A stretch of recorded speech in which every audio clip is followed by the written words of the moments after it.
കോഴിക്കോട് താമരശ്ശേരി കൊല്ലകൽ ദേശീയപാതയോരത്ത് നിലം പൊത്താറായ നിരവധി മരങ്ങൾ. ദേശീയപാതയിൽ മരങ്ങൾ വീണാലുണ്ടാവുക വൻ ദുരന്തം. ദേശീയപാത അധികൃതരോട് ഉടൻ നടപടിയെടുക്കാൻ ആവശ്യപ്പെട്ട് ജനങ്ങൾ പ്രക്ഷോഭത്തിലേക്ക്. ശിഖരങ്ങൾ ഒടിഞ്ഞു തൂങ്ങിയതും നിലം പൊത്താറായതുമായ നിരവധി മരങ്ങളാണ് ദേശീയപാത 766-ലുള്ളത്. ഏതു സമയത്തും ദേശീയപാതയിലേക്ക് വീണ് ദുരന്തങ്ങൾ ക്ഷണിച്ചു വരുത്തുന്ന രൂപത്തിലുള്ള മരങ്ങളുടെ ശിഖരങ്ങൾ മുറിച്ചു മാറ്റാൻ യാതൊരു നടപടിയും ഇതുവരെ ദേശീയപാത അധികൃതരിൽ നിന്നുണ്ടായിട്ടില്ല. പല മരങ്ങളും മുറിഞ്ഞു വീണാൽ പതിക്കുക KSUB-യുടെ HT ലൈനിലേക്കാണ്. വൈദ്യുതി കമ്പികളടക്കം റോഡിലേക്ക് വീണാൽ ദുരന്തത്തിന്റെ വ്യാപ്തി കൂടും. NH 766-ൽ ഒരുപാട് മരങ്ങളാണ് റോഡിലേക്ക് ചാഞ്ഞു വീണിട്ടുള്ളത്.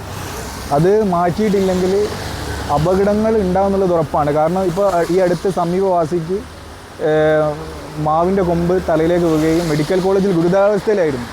അതുപോലെ ഒരുപാട് അപകടങ്ങളാണ് ഈ NH അതോറിറ്റീൻ്റെ പിഴവ് മൂലം ഉണ്ടാകുന്നുള്ളത്.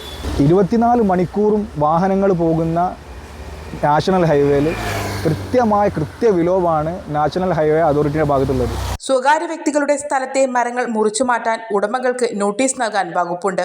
എന്നാൽ അത്തരത്തിലുള്ള ഒരു നീക്കവും ദേശീയപാത അധികൃതർ നടത്തിയിട്ടില്ല. കഴിഞ്ഞ ദിവസങ്ങളിലുണ്ടായ കാറ്റിൽ പലയിടത്തും മരത്തിന്റെ ശിഖരങ്ങൾ റോഡിലും വൈദ്യുതി ലൈനിലും ഒടിഞ്ഞു വീണിരുന്നു. ഈ പ്രശ്നത്തിൽ തക്കതായ നടപടി എടുക്കണമെന്നാണ് ജനങ്ങൾ ദേശീയപാത അധികൃതരോട് ആവശ്യപ്പെടുന്നത്.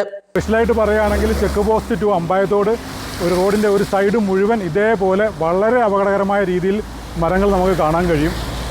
ഈ കാര്യത്തിൽ ദേശീയപാത അധികൃതരുടെ അടിയന്തരമായുള്ളൊരു ശ്രദ്ധ പതിയേണ്ടത് വളരെ ആവശ്യമാണ്.